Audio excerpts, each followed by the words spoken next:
తెలుగు తెరపై అప్పుడు ఇప్పుడు ఎప్పుడు చిరంజీవి మెగాస్టార్. తనదైన ట్రేడ్ మార్క్ డాన్స్లతో ఫైట్స్తో దాదాపు 2.5 దశాబ్దాల కాలం పాటు టాలీవుడ్లో నెంబర్ 1గా చక్రం తిప్పిన చిరంజీవి ఆ తరువాత వెండితెర మీద రంగేసుకోవడం మానేసి రాజకీయ రంగ ప్రవేశం చేశారు.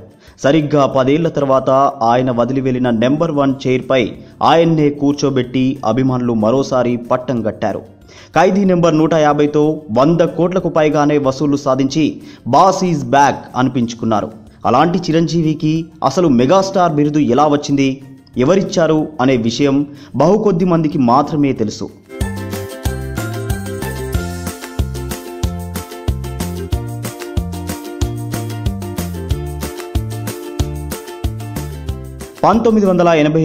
ఆగస్టు 4న రిలీజ్ అయిన మరణ మృదంగం సినిమాతో చిరంజీవి మొదటిసారిగా మెగాస్టార్ బిరుదాంకితుడయ్యారు.